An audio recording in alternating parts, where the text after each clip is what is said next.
Et bonjour les amis, on retrouve à nouveau notre évangile de Jean au chapitre 1er, les versets 29 à 34.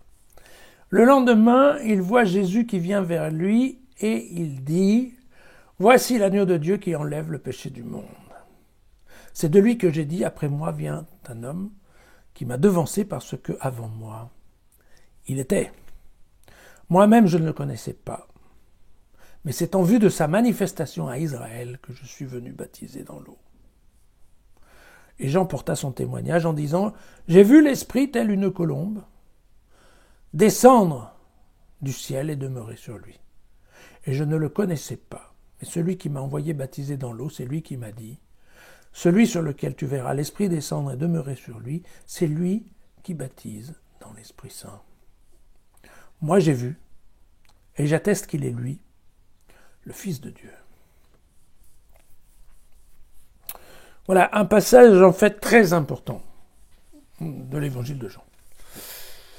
Et c'est un passage que j'aime bien parce que je vais vous dire, par rapport à la tradition des synoptiques, qui est de dire que Jésus se baladait le long du lac et qu'il appelait des pauvres pêcheurs qui étaient dans leur barque ou au bord en train de plier les filets et qui leur dit « Toi, viens avec moi, je vais faire de toi un pêcheur d'hommes ». J'ai toujours été surpris que des types qui ne connaissaient Jésus ni d'Ève ni d'Adam, si je vais me permettre l'expression, laissaient tout tomber, y compris le papa Zébédée, en se mettant à aller suivre un type qui passait au bord du chemin et qui ne connaissait pas. Enfin, ça ne tient pas la route, selon mes critères. Ici, vous voyez qu'il y a quand même beaucoup plus de logique, et probablement d'ailleurs, si la communauté de gens a réécrit cette constitution d'équipe, c'est probablement parce qu'eux aussi trouvaient un peu bizarre cette histoire de pêcheurs qui laissaient tout tomber pour suivre Jésus. Là, c'est différent puisque c'est Jean lui-même qui va indiquer la personne de Jésus à ses disciples. Parce que dans l'évangile de Jean, contrairement aux évangiles synoptiques, Jésus n'attend pas que Jean soit indisponible, parce qu'emprisonné par Hérode, pour démarrer son prêche. Non. Dans le cas de l'évangile de Jean, c'est bien un transfert organisé par le propre Jean-Baptiste en direction de Jésus, en disant, écoutez, voilà, c'est lui, l'agneau de Dieu. Et donc, donc je dois vous dire qu'effectivement, pour moi, quand je lis ce texte-là, je me dis, oui, ça quand même, là, à ce moment-là, je comprends un peu mieux que des gens qui faisaient confiance à Jean-Baptiste. Après tout, s'il lui montre Jésus en disant, lui c'est important, il est l'agneau de Dieu, vous voyez que... Alors, ce terme agneau de Dieu, il est un petit peu compliqué, mais ça vient probablement, ça fait de toute façon référence à Moïse, tout simplement parce qu'il y avait un jeu de mots en hébreu sur le vocable du serviteur et de l'agneau. Je vous rappelle que Moïse, on lit ça dans le, entre autres dans Isaïe, enfin c'est l'idée du serviteur et du serviteur souffrant.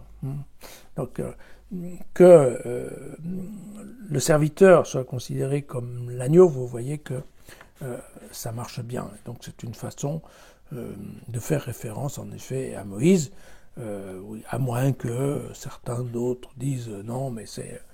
Voilà, c'est l'agneau parce que le sang de l'agneau pascal qui était peint sur les linteaux des portes, vous savez, dans l'Exode, au moment de la vengeance de Dieu pour protéger les Hébreux.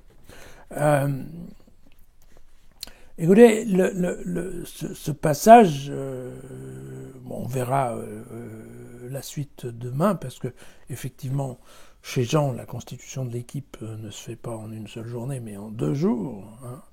Mais on comprend bien le rôle de cette question d'aplanir le chemin, puisque là, vous voyez bien que, typiquement, Jean explique ouvertement cette notion de témoignage. Voilà, c'est cette question du baptême. Lui, Jean dit, alors moi je ne connaissais pas. Donc, vous voyez que par rapport au synoptique, il dit absolument pas que c'est le cousin. Non, parce que c'est pas, là, c'est terminé l'histoire de la rencontre in utero avec Élisabeth et le bébé qui saute dans le ventre. Je ne le connaissais pas, mais Dieu m'avait déjà dit, méfie-toi, tu vas avoir un type qui va venir et tu vas voir descendre sur lui l'esprit comme une colombe. Et là, en effet, là, on retouche bien, en effet, la partie synoptique, entre autres de Marc, avec voilà, celui-ci est mon fils, bien aimé. Et donc voilà, donc dans cette logique-là, c'est vraiment Jean-Baptiste qui, encore une fois, c'est lui qui reconnaît Jésus comme étant le Fils de l'homme qu'il faut suivre. D'accord ? C'est bien cet acte de reconnaissance, vous savez, je vous avais dit, quoi, c'est vrai, on comprend pas, les pêcheurs voient passer un type, le type dit viens, suis-moi, ils y vont, mais comment, pourquoi, enfin voilà. Là non, là il y a quand même toute une logique qui est décrite. Certes, on peut trouver que c'est une logique divine, parce que bon, comment Dieu a-t-il parlé à Jean-Baptiste pour lui dire, tu verras, mais enfin, il y a quand même une logique qui est beaucoup plus raisonnable, on va dire, et donc qui, à moi, me convient mieux. Voilà, à demain.